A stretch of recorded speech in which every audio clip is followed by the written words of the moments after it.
Hello, hello, bonne fête à tous. Entre tous ces repas, donc enchantée pour ceux qui me connaissent pas d'arriver sur le profil. Je suis Elisa Garemi et je suis coach multi-passionnée. Et je vais aujourd'hui recevoir en live et en interview Maude avec qui on va parler en fait du sujet de la découverte du fait justement du comportement du multipotentiel et comment est-ce qu'on l'applique dans son business, à quoi ça nous sert en fait de faire ça. Hop, donc je la fais entrer tout de suite.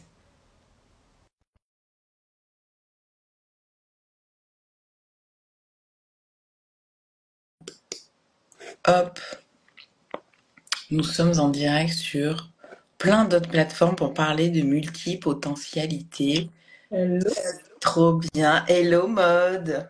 Comment ça va? Eh ben écoute, ça va, ça va. On se réveille après les festivités. Je comprends, je l'ai vu. Donc c'est super de se retrouver avec toi en live pour parler justement de cette multipotentialité, cette multipassion. Et, euh, et de savoir en fait ben, ce qu'on en fait parce qu'il y a pas mal de personnes qui sont soit, comment dire, intéressés, qui recherchent des infos là-dessus, sans forcément savoir à quoi ça va servir, d'autres qui ne connaissent pas, et d'autres qui le savent, en fait, qu'elles savent qu'elles ont ce comportement-là, ce fonctionnement-là, je dirais, et qui, en fait, n'arrivent pas à faire le lien avec un Mm. business. Donc, c'est vraiment le sujet du live aujourd'hui avec toi, parce que toi, tu es passé par là. Et ben, ça va être hyper intéressant en fait que tu nous expliques ce que ça t'apporte. Moi, je suis moi-même une multi-passionnée, multipotentielle et je l'exploite en fait dans mes différents business, mais je l'ai pas toujours su. J'ai pas toujours su non plus comment l'utiliser et ce que ça a pu engendrer aussi parfois. Ça peut.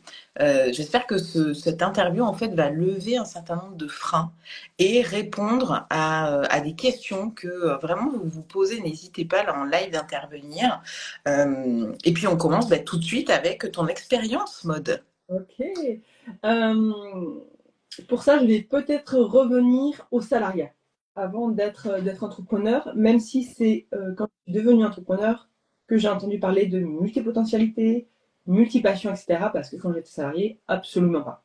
J'étais dans un univers plutôt monotâche, on va dire ça, ou en tout cas, ouais, mon omission, et si on était un peu une pieuvre, on nous regardait un peu de travers. Euh, Vraiment. Ah, c'est intéressant. Ah, coucou Véro, comment vas-tu? Et bonne fête à tous ceux qui sont là le 26 décembre. Hyper intéressant que tu parles de ça, justement, de l'aspect salarial, parce que là, c'est vrai que je l'amenais sous l'angle de comment est-ce qu'on peut l'utiliser dans le milieu entrepreneurial, mais c'est carrément vrai qu'on peut l'utiliser aussi dans le milieu salarial. Et moi, c'est ce que j'ai fait aussi, ça fait longtemps maintenant je me que je travaille avec cette connaissance-là. Et vraiment, c'est hyper intéressant parce que parfois, je vais te laisser parler, on associe le fait qu'on s'ennuie dans le milieu salarial et qu'on veut basculer à tout prix dans le milieu entrepreneurial pour faire tout ce qu'on a envie de faire, etc. Alors qu'en fait, si on reprend les choses dans le bon sens, c'est qu'on n'a pas utilisé cette multipotentialité dans notre vécu salarial, alors que c'est tout à fait possible aussi. Complètement. Mais en fait, moi, je me posais pas la question parce que c'était moi. Je faisais parce que c'était tout simplement moi. Mais quand des collègues venaient me dire, mais Maud, tu arrives à switcher d'un sujet à l'autre qui n'avait rien à voir, mais absolument rien à voir. J'avais mes dossiers ouverts de partout, ça. Voilà. Et je passais d'un sujet à l'autre, d'un dossier à l'autre, et j'arrivais à switcher, et j'étais bonne dans ce que je faisais dans les différents dossiers. On me disait, mais comment tu fais? Comment je fais? Je sais pas, je fais en fait. Pourquoi tu me poses cette question? Je comprends pas ta question en fait. Pour moi, c'est normal d'être sur plusieurs thématiques, sur plusieurs sujets, dans plusieurs domaines.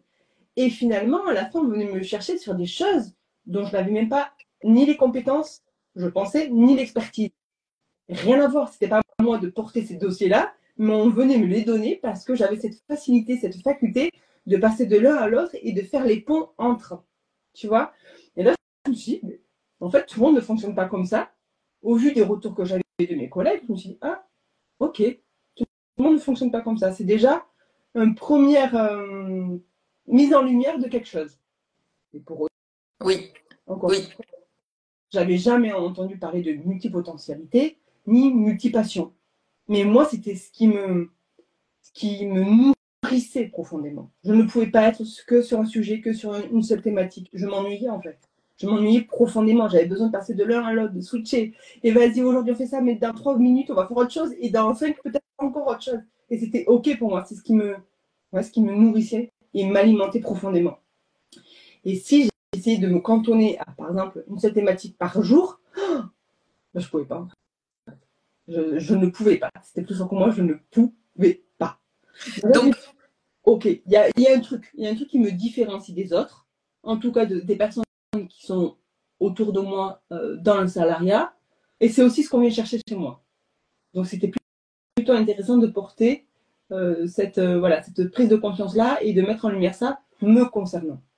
ok, donc ce qui est intéressant, je fais un petit arrêt sur image sur ce que tu dis. Je le résume aussi pour amener des infos à ceux qui nous écoutent aujourd'hui, où on parle de multipotentialité, de multipassion et comment est-ce qu'on peut l'utiliser, en fait, utiliser ce fonctionnement dans notre business. Et là, on est en train de parler déjà du salariat. C'est que toi, la première fois, en fait, où tu as eu un début de découverte de ce fonctionnement-là, c'est au travers du regard des autres, au travers de l'étonnement extérieur des autres. Et ça, c'est important en fait d'en parler parce que c'est souvent, euh, ça part souvent de là.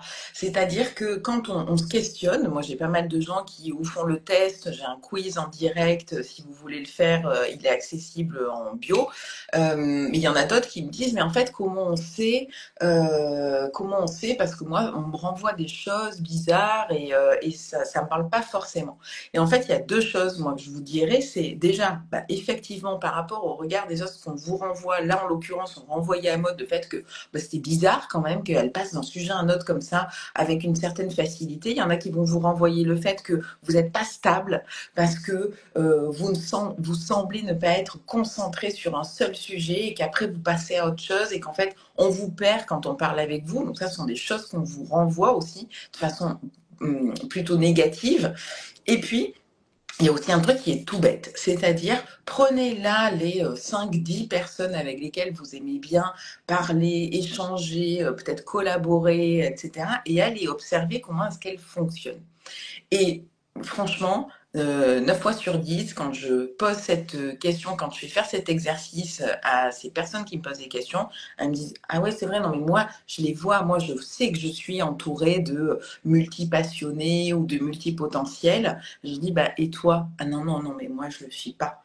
Et donc voilà, donc c'est rigolo parce qu'en fait, bah, si fort probablement vous l'êtes, et c'est pas grave, c'est pas grave. Enfin, je veux dire, c'est pas non plus un truc extraordinaire, hein, c'est pas non plus grave, c'est juste un état de fait en fait. Donc ça, ce sont deux façons de pouvoir le détecter. Et donc toi, tu l'as détecté comme ça t'a questionné par rapport au regard que te renvoyaient les autres. C'est ça. Et alors je ne sais pas si c'est lié à la multi-potentialité ou pas, mais avec un besoin sans cesse de découverte. C'est-à-dire que quand moi je maîtrise un sujet, ah, ça m'ennuie, c'est bon, c'était fait, c'était checké, je maîtrise, j'apprends plus de ce truc-là. J'avais besoin de découverte et du coup d'apporter soit un nouveau dossier, soit un nouveau sujet, soit une nouvelle thématique, mais j'avais besoin de ça. Du moment Oui, ah bah, ça c'est moi, ça m'intéresse plus en fait. Ça, c'est directement ça c'est le profil type, hein, c'est-à-dire qu'une des choses que nous amène en fait la multipotentialité, c'est cette soif de nouveauté, cette soif de découverte qui vient enrichir en fait et alimenter notre besoin de créativité. Et donc, en général, mais dites-nous, pour ceux qui sont en live ou même ceux qui écouteront en replay, si c'est le cas chez vous, mais le fait de vouloir quelque chose de nouveau vient alimenter, en fait, chez nous, vraiment ce désir-là qui est en lien typiquement avec notre fonctionnement. Et l'avantage que ça a, bah, le vrai avantage, c'est qu'on est un peu toujours je vais pas dire à la pointe de l'innovation, mais en tous les cas, on est systématiquement, on recherche de nouvelles façons de faire, de nouvelles idées, voilà. Donc, on a un niveau quand même de créativité qui est important, qu'on a besoin d'alimenter au travers de ça. Et le pendant de cette chose-là, c'est que ben, si on ne sait pas comment le canaliser, on va tout le temps aller rechercher de nouvelles choses et finalement, c'est ce qui va limiter de notre côté notre passage à l'action et le fait qu'on réalise des choses concrètes, concrètement. Mm, mm, mm, mm. Est-ce que ça te parle, toi, ça?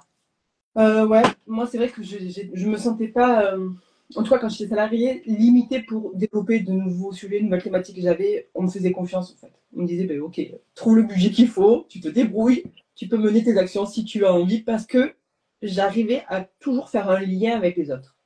J'avais ce fil rouge quand même. C'était pas déconnant. Je parlais pas d'un sujet et rien à voir à l'opposé, tu vois. Non, il y avait toujours un fil rouge. Et ce qui est intéressant, c'est que ce fil rouge, finalement, je l'ai amené dans mon business. J'arrive à faire des liens. Yes, je peux faire un arrêt sur image encore de ce que tu dis. Je vais pas arrêter d'apporter plein de trucs parce que c'est l'exemple que j'adore. Donc, ce fil rouge qui est faire des liens avec toutes vos passions, vos centres d'intérêt. En fait, vous pouvez complètement l'amener dans votre business. Vous pouvez le réaliser aussi si vous êtes dans le milieu du salariat. Et en fait, ça répond à une question qu'on me pose souvent. C'est, ben moi, je connais pas mon expertise. Et bien souvent, quand on est multi, on va rechercher à tout prix à faire le lien avec une seule expertise. Or, ce n'est pas votre fonctionnement en fait. Si vous avez ce type de fonctionnement, et encore une fois, si vous voulez l'identifier, allez faire ce test qui est dispo en bio. Si vous n'avez pas, si vous avez ce fonctionnement-là, et coucou à tous ceux qui nous rejoignent en live. On parle de multipotentialité et à quoi ça peut vous servir, comment vous pouvez l'utiliser quand vous êtes entrepreneur.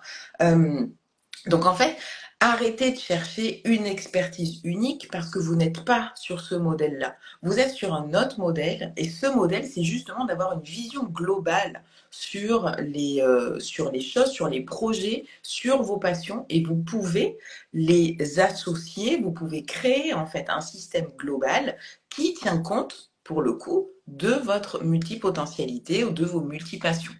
Parce que si vous ne le faites pas, en fait, c'est là où vous allez commencer à vous ennuyer. Vous allez vous ennuyer, vous n'allez pas être suffisamment alimenté intellectuellement.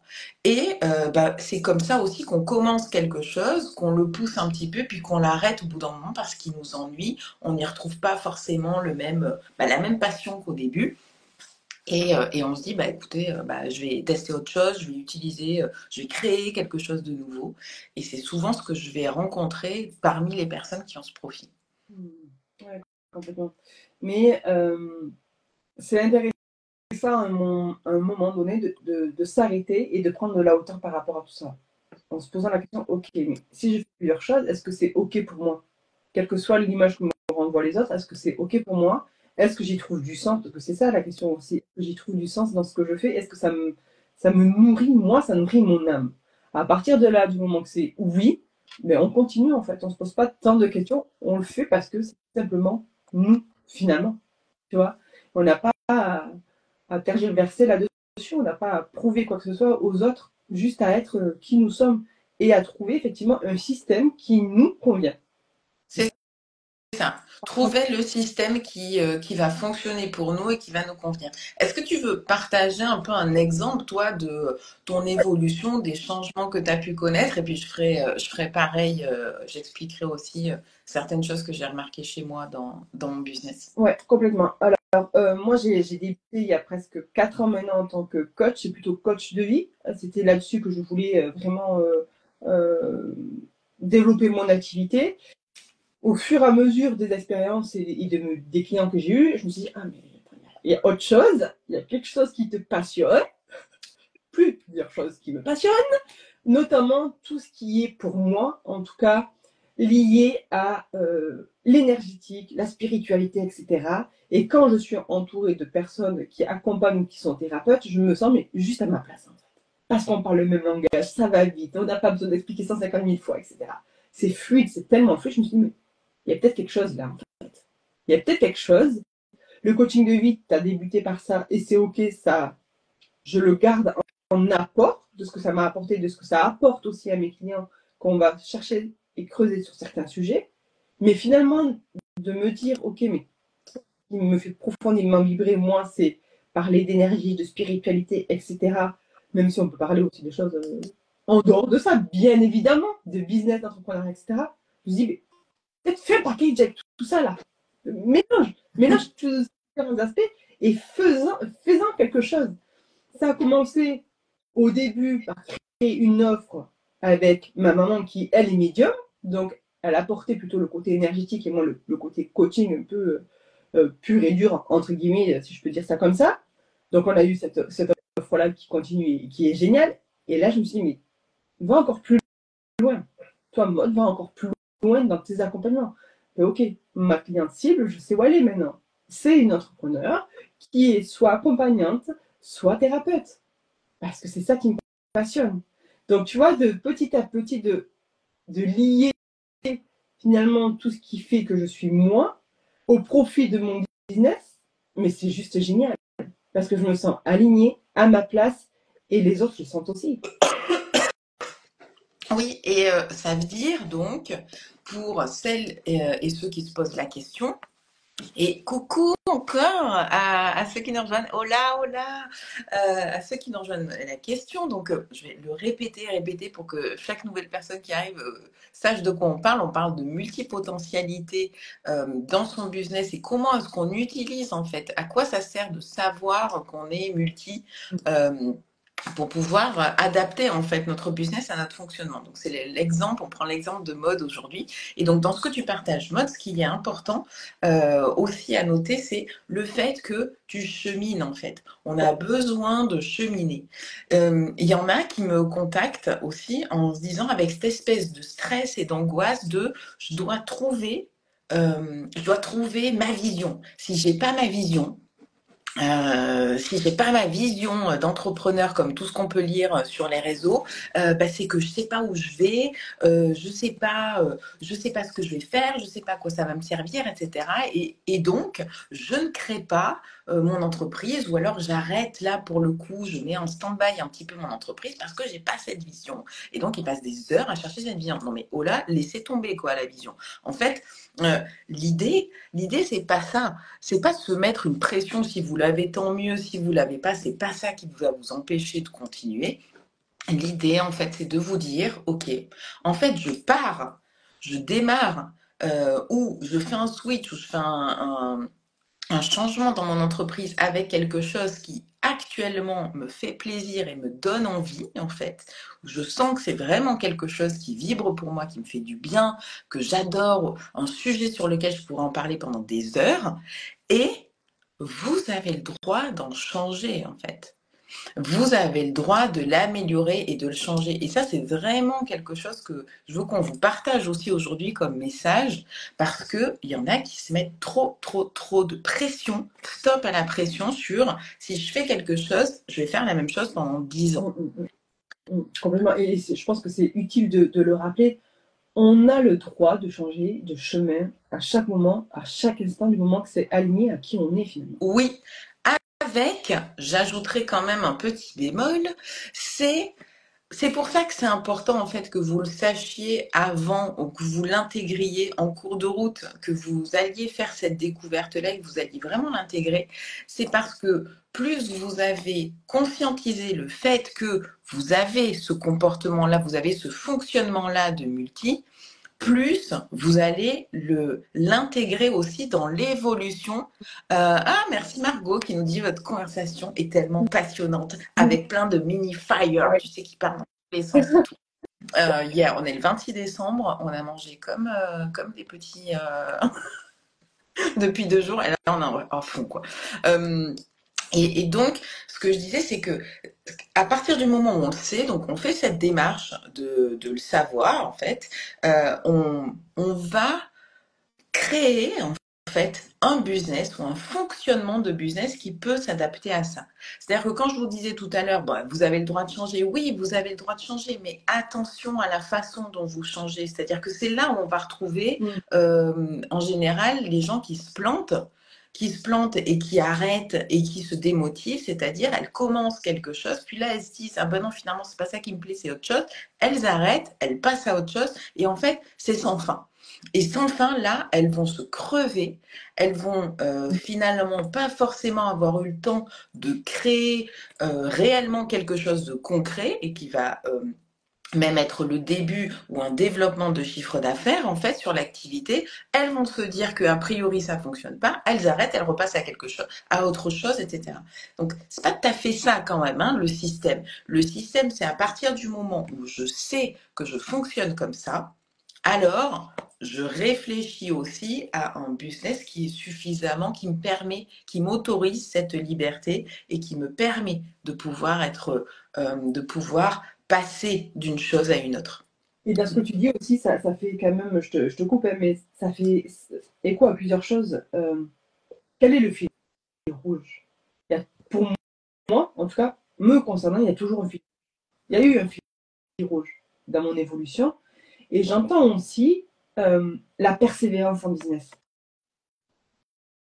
C'est pas parce qu'on n'arrive pas une fois à quelque chose qu'on est obligé d'abandonner et d'aller voir ailleurs si ça va. L'objet brillant, tu sais, le syndrome de l'objet brillant. Ah tiens, ça brille un peu plus, on va voir si ça fonctionne pour moi, etc. Il y a une histoire de persévérance, d'ajustement à apporter à ce que l'on fait aussi. Euh, Ça marche du premier coup, pas pour beaucoup de personnes, hein, très peu en fait. Mais ça demande d'ajuster, aller voir de plus près certaines choses, aller en profondeur, reposer ses fondations et persévérer, persévérer, persévérer. Parce que c'est trop facile sinon de dire ah, ça marche pas une fois, j'arrête et je vais voir autre chose. Sauf qu'au final, ça va nous épuiser, profondément nous épuiser de dire ben, je commence tout, il n'y a rien qui fonctionne, donc je fais quoi avec mon business en fait? Non, et d'où l'intérêt, et je sais que tu es très attaché à ça, de mettre le focus sur ce qui est important pour nous dans notre entreprise. Où est-ce que je veux aller avec mon entreprise? Sans pour autant avoir une vision très claire et très définie, mais où est-ce que j'ai envie d'amener mon entreprise en fait? C'est ça.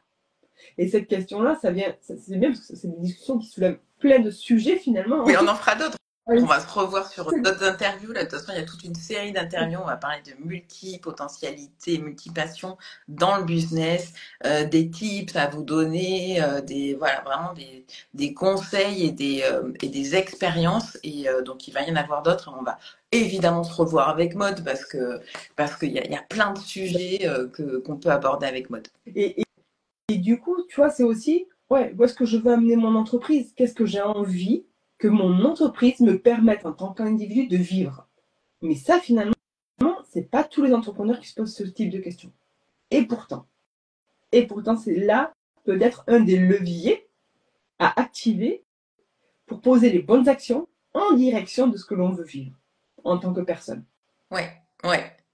Et se dissocier de, ouais, mais moi, mon entreprise, c'est moi en fait, parce que je suis coach, parce que je suis accompagnante, parce que je suis solopreneur. Mais non, mon entreprise, c'est aussi une entité à part entière. Certes, c'est moi qui l'alimente, c'est moi qui la fais vivre, mais c'est une entreprise en dehors de moi. Et ça demande une posture aussi.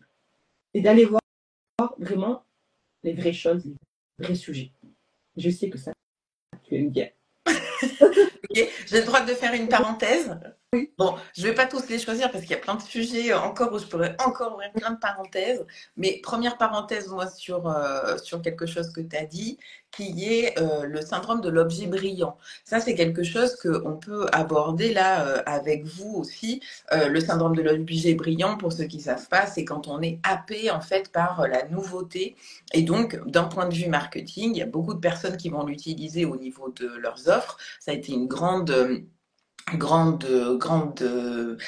époque. Là, je pense qu'on devrait arriver en 2025 à ce que ça se calme un petit peu, là, l'objet brillant d'un point de vue marketing. On en a mangé pendant, bon, je pense qu'on va arriver à 4 ans à peu près, hein, 4-5 ans de ça. Donc, syndrome de l'objet brillant, c'est achète ça, ta vie va changer, tu vas gagner 100 000 balles en 2 secondes. Enfin, bon, bref, toutes ces promesses qui semblent être vraiment, qui viennent toucher en fait les envies qui apparaissent chez nous comme étant des envies apparemment complètement folles, de genre de rêve, et donc on va aller acheter ce genre de choses.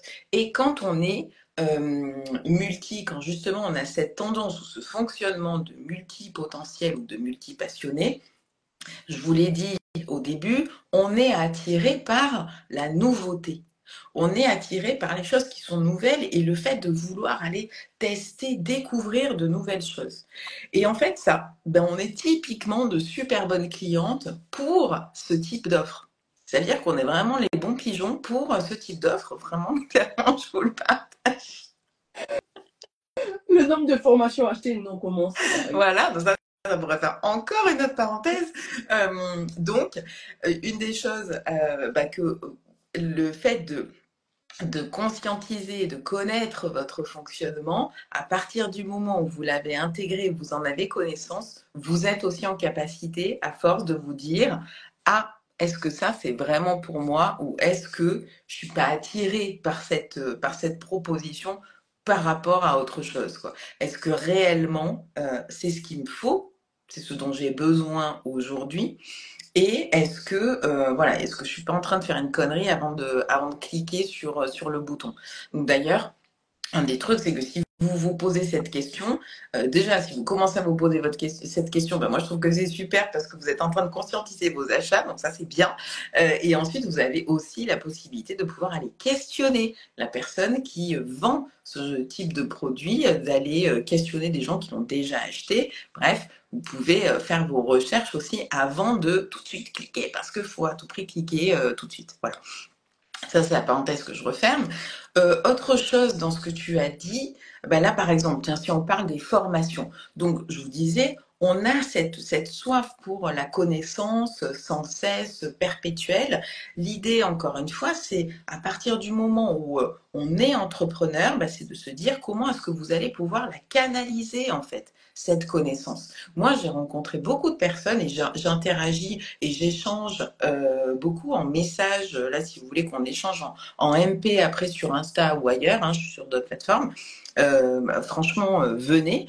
Mais j'échange avec beaucoup de personnes et je leur demande voilà où est-ce qu'elles en sont, qu'est-ce qu'elles font, etc. Et il y en a qui me disent ah mais là je suis sur trois formations en même temps, ok. Et quand en fait on creuse et que je leur demande mais à quoi ça va te servir, qu'est-ce que ça te permet, ou là les trois formations précédentes que tu as terminées, tu en as fait quoi? Ben, j'ai pas forcément de résultats en fait.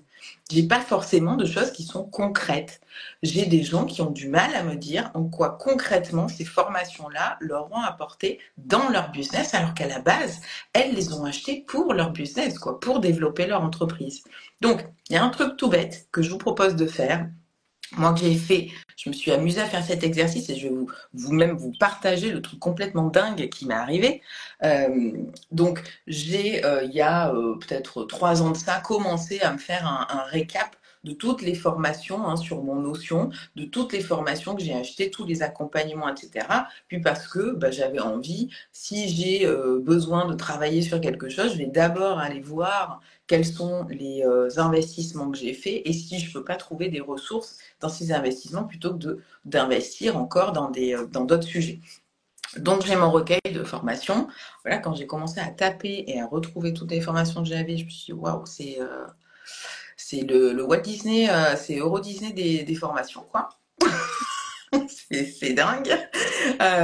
Et en même temps, cette action-là m'a permis de pouvoir me poser réellement la question, déjà d'avoir une connaissance vous voyez, de concrétiser, vraiment de visualiser ce que j'ai investi, dans quoi j'ai investi, et puis de pouvoir me dire aussi, ok, ben en fait, là, mon nouveau besoin, est-ce que je le trouve ici? Si oui, ben, tant mieux. Sinon, eh ben, je vais aller chercher quelque chose qui s'adapte réellement à ce besoin. Ok? Eh ben, ce qui m'est arrivé il n'y a pas, il y a peut-être 6 mois de ça, 6 mois, hein, alors que je suis quand même bien rodée au truc, sauf que j'avais pas ouvert mon fichier Notion à ce moment-là, c'est que j'ai acheté une formation et je me suis aperçue en fait que j'avais déjà acheté la même, avec la même thématique 2 ans avant, quoi. Donc voilà, bravo, bravo.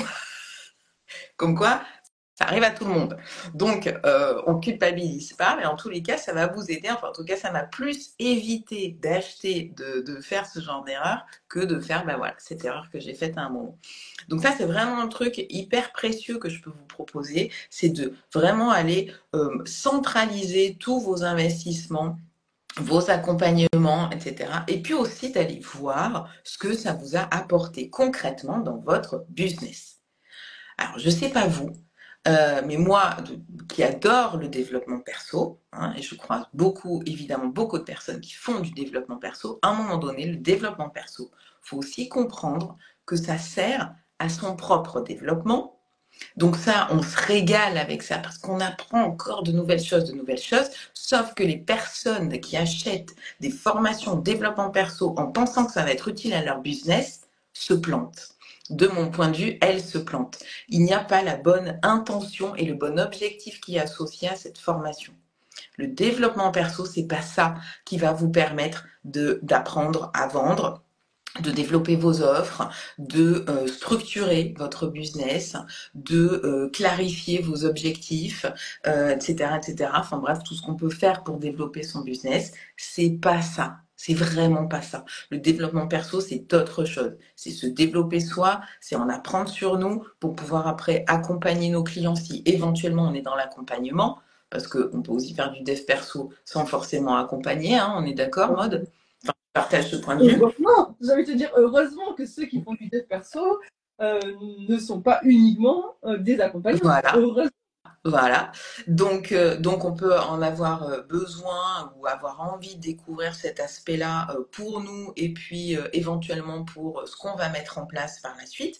Mais c'est pas ça qui va faire que vous allez développer votre chiffre, vous allez clarifier vos objectifs, vous allez vous structurer, vous allez canaliser vos idées et vos envies. Au contraire, je dirais si vous voyez que vous avez tendance à euh, vous éparpiller, à pas forcément aller au bout des choses, pas forcément voir de choses concrètes dans votre business par rapport à ce que vous mettez en place, c'est pas le dev perso qui va vous sauver, loin de là. Au contraire, moi j'en revois après et qui sont encore plus dans leur mental, encore plus à se poser des questions, à mentaliser les choses.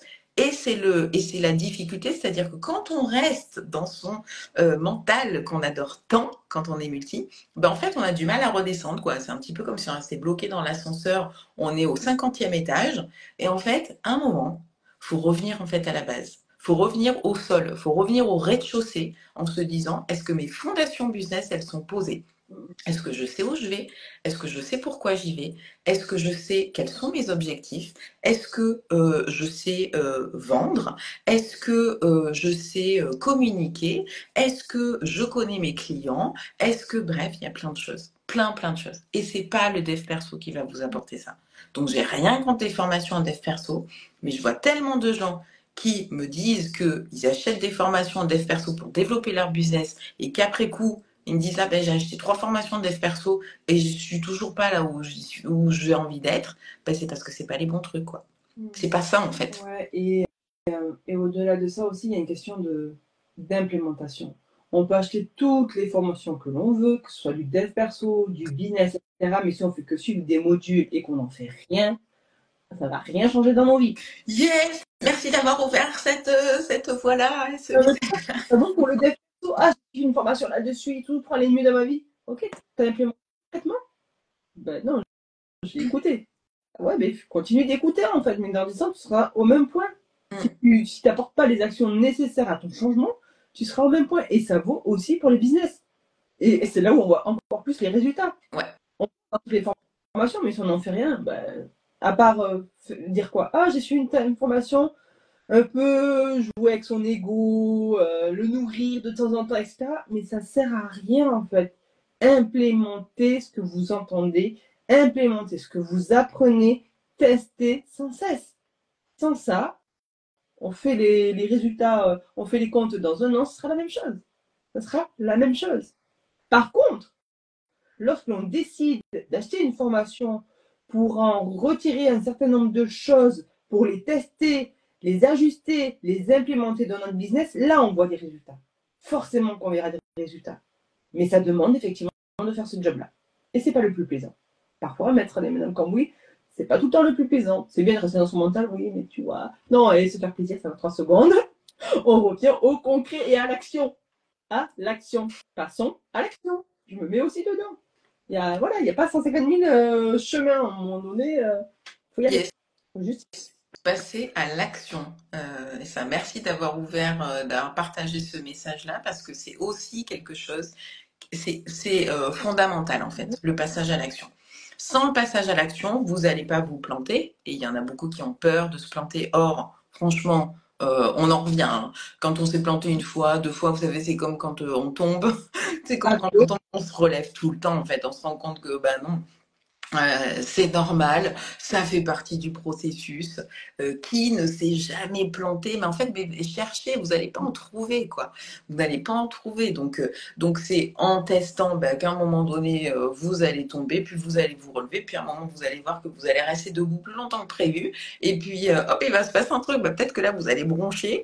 Euh, Bref, plus en fait, ça va vous arriver de tester et d'intégrer en fait les expériences de vos tests. Vraiment, ça aussi c'est important, c'est parce qu'il y en a aussi certaines qui testent et puis qui passent à autre chose, qui se rendent compte, qui se disent bah là ça marche pas, donc je passe à autre chose. Et en fait, elles n'analysent jamais ce qui s'est passé, ce qu'elles ont vécu avant. Et ça, je sais que c'est un truc dans le cercle qu'on adore faire. Pour ceux qui ont envie de le faire, ça c'est vraiment quelque chose que je vous invite à faire, parce que plus vous allez avoir cet automatisme d'aller vérifier, analyser ce que vous avez vécu dans votre expérience, plus vous allez pouvoir l'améliorer et prendre des décisions qui sont claires en fait et qui sont en lien avec ce vers quoi vous voulez aller, hein, là où vous voulez aller, et votre business et vos connaissances, et vous allez pouvoir croiser tout ça. Donc ça, c'est aussi hyper important. Vous vivez quelque chose, vous avez vécu une expérience dans votre business, ne vous arrêtez pas, je passe à une autre, mais allez analyser cette expérience, parce que sans ça, en fait, elle vous servira pas à grand chose, cette expérience. Sans ça, vous allez vous dire, oh ouais, mais moi, j'arrête pas de me tromper et je fais juste de la merde, quoi. En fait, non, non. Dans tout ce que vous faites, il y a des pépites, en fait, d'enseignement que vous allez avoir, vous, hein, qui est ultra personnalisé, hein. Les pépites que vous allez observer, c'est pas les pépites de mode, c'est pas les miennes. Donc ça, il faut aussi savoir comment aller les débusquer et les comprendre. Et ce que je voulais vous dire là-dessus, c'est parce que tu disais, oui, quand on investit dans quelque chose, encore plus quand on est multi, c'est de se dire en quoi je vais passer à l'action. En quoi je vais passer à l'action. Et je passe à l'action. J'applique. Et si ça, c'est une question à laquelle vous ne savez pas forcément répondre avant de cliquer, c'est un petit peu, on a l'impression que l'interview est devenue les 3 bonnes astuces avant d'acheter une formation à l'accompagnement. Mais si vous n'avez pas cette question-là en tête, ben, il est fort probable qu'à l'issue de votre formation, vous n'aurez pas appliqué grand-chose en fait. C'est-à-dire que ça, c'est pour vous pousser à vous engager et encore une fois, à conscientiser ce dans quoi vous vous engagez. Franchement, j'en vois tellement, mais tellement, qui me disent qu'elles ont acheté telle ou telle formation, etc. Et qu'au bout du bout, quand je leur demande bah, c'est quoi tes objectifs, ah ben non, moi j'aime pas me poser des objectifs parce que ça me fait peur de me poser des objectifs. Et ça me fait tellement mal, moi, quand j'entends ça. Si tu es entrepreneur et que tu ne te poses pas d'objectifs, en fait, c'est voilà, tu as été traumatisé par quelque chose, sauf que bah, pour pouvoir avancer, il faut que tu aies des objectifs. Quels que soient les objectifs que tu vas te donner, il faut que tu en aies. C'est comme si tu étais sur une route, tu prends ton GPS, en fait, à l'intérieur, tu n'as mis, t'as mis aucune donnée, quoi. Ta voiture, bah, elle ne sait pas où est-ce qu'elle va aller, tu ne sais pas où tu vas aller. Ça ne veut pas dire que tu vas prendre une voie, un seul chemin. Pour aller à une destination, tu as plein de chemins possibles que tu peux prendre. Et c'est là où ta multipotentialité va, c'est là où justement tu vas pouvoir utiliser ta multipotentialité parce que tu as le choix des chemins. Mais au moins tu sais où tu vas, quoi. Tu sais où tu vas. Et il y en a des tas qui ne savent pas où elles vont. Ouais. Et ça demande aussi quand même de se poser certaines questions. Tu parlais tout à l'heure d'apprentissage derrière les expériences, etc. Et même derrière qui l'on est. Quand on choisit de ne pas passer à l'action, qu'est-ce que ça veut dire de nous à ce moment-là? Qu'est-ce que ça vient réveiller en nous? Forcément, ça vient dire des choses. Peur de la réussite, peur de l'échec, peur d'y mettre les moyens et de finalement, ça ne fonctionne pas. Comment je vais réagir face à ce non-fonctionnement ou à cet échec-là, etc. Qu'est-ce qu'on apprend derrière? Effectivement, de nos stratégies business, mais surtout avant tout, pour moi, de nous. Qu'est-ce qu'on apprend de nous? Et chaque expérience, qu'elle soit dans le dev perso, dans l'entrepreneuriat, est là pour nous ramener finalement à qui nous sommes. Mais ça, il faut en avoir conscience. Ça demande effectivement un cheminement. Mais plus on va mettre le nez dans les trucs qui ne nous font pas plaisir, plus ça va être simple à les passer. Ça, c'est clair. Ça, c'est clair et net. Quand on se dit, on veut pas, on tourne la tête. Non, je veux pas voir ça. Mais tourne la tête, hein. Ça va vite te rappeler à un moment donné. Et tu vas ton paquet là, ton paquet, tu vas vite te le trimballer, mais ça va être lourd. Ça va être lourd. Alors que si tu le regardes en face, ok, qu'est-ce que j'en fais maintenant? Je décide de laisser là, je le regarde en face, j'en fais quoi? Comment j'avance sur mon chemin? Et ça demande effectivement une responsabilité, un engagement. Ouais. Une responsabilité, un engagement. Il y a des rythmes aussi. On a des rythmes qui Complètement. vont être différents. Et c'est aussi pour ça, il y en a qui disent, ah, mais les coachs, il y en a partout et tout. Ben voilà, je suis coach. Moi, j'adore accompagner justement, les multi-passionnés, multipotentiels. Il y a plein d'autres coachs. Toi, Maud, t'es coach et il y a plein d'autres coachs sur ta thématique. Mais en fait, ce qui va se jouer là-dedans, c'est que vous allez choisir la personne qui va vous accompagner en fonction aussi de ce qu'elle vous partage, en fonction de son expérience peut-être. Peut-être que vous allez être intrigué ou intéressé chez elle par l'énergie qu'elle dégage. C'est-à-dire que moi, les personnes que j'accompagne, ce sont... il n'y a pas les gens qui restent coincés dans leur mental en fait. Ça, c'est pas pour moi. C'est pas possible. Ça va, à un moment, vous n'allez pas vous sentir sur le bon rythme. Par contre, les gens qui savent pas comment faire, les entrepreneuses qui savent pas comment faire et qui ont envie d'y aller et qui sont frustrées parce que elles n'ont pas forcément les résultats qu'elles estiment devoir avoir, elles ont envie d'y aller, elles sont hyper challengeuses et elles savent pas forcément quelle va être leur priorité. Elles savent qu'elles ont besoin de se canaliser, mais elles savent pas comment s'y prendre. Allez, bim, venez, on en parle. Et là, là, on va être sur le même rythme, sur les mêmes envies, et moi, c'est ça qui va me plaire. Voilà, c'est le type de client-là. C'est pas ceux qui s'achètent 50 formations et qui pensent que c'est encore à la 52e qu'ils pourront passer à l'action. Il y a des coachs qui savent accompagner et qui ont envie d'accompagner ces clients-là. Bon, c'est pas mes clients de cœur. Mes clients de cœur, c'est celles qui sont tombées, en ont marre de tomber ou en tous les cas ont envie de se faire moins mal parce que de toute façon, c'est clair que ça va vous arriver de nouveau. Comme moi, ça peut m'arriver. Et en fait, l'idée dans l'entrepreneuriat, c'est pas de se dire je vais plus jamais tomber, je vais éviter tous les problèmes. Non, c'est de savoir comment est-ce que vous allez pouvoir les traverser de mieux en mieux, de vous détacher de mieux en mieux de ça et pouvoir en fait développer votre business tout en traversant ces épisodes-là et évidemment qu'on trinque un coup à vos réussites, qu'on célèbre ensemble parce que ça on fait aussi. Voilà. Mais voilà, donc si vous avez envie, si vous recherchez, si vous avez envie d'être dans cette énergie d'action, de test, d'analyse, en même temps de dédramatiser ce qui vous arrive, parce que franchement, moi ce que je fais, enfin ce qu'on fait ensemble dans le cercle, c'est qu'on dédramatise. Il y a des personnes au départ qui sont venues, osaient pas. Je sentais bien qu'il y avait quelque chose de l'ordre de j'ai envie de partager des choses, mais j'ose pas par jugement, par blabla.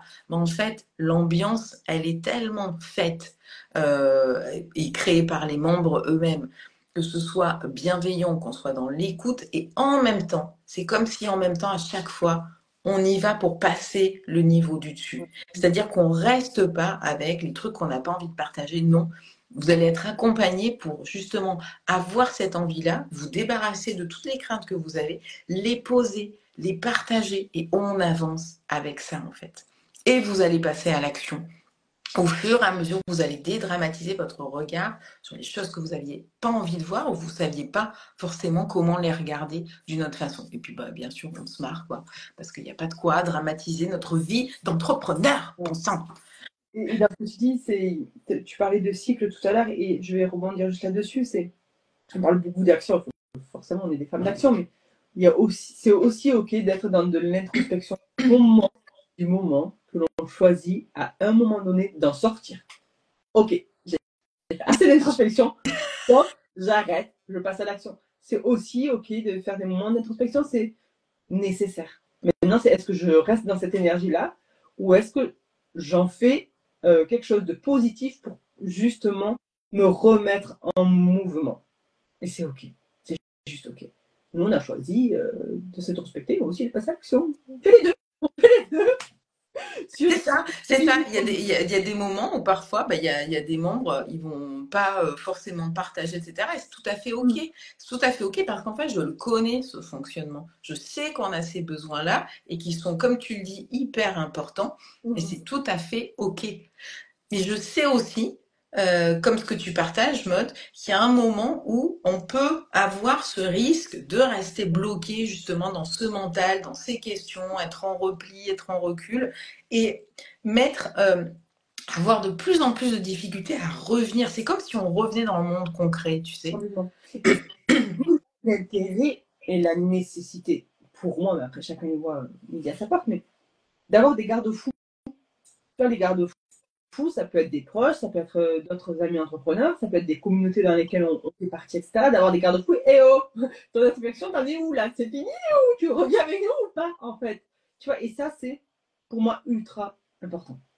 Si on n'arrive pas à nous-mêmes à être notre propre garde-fou, parce que des fois on est bon pour se raconter des histoires, quand il y a d'autres personnes qui nous font voir ou qui pointent du doigt certaines choses, ok, c'est bon, il y a de la vérité là-dedans, j'arrête de me raconter des histoires et on y va.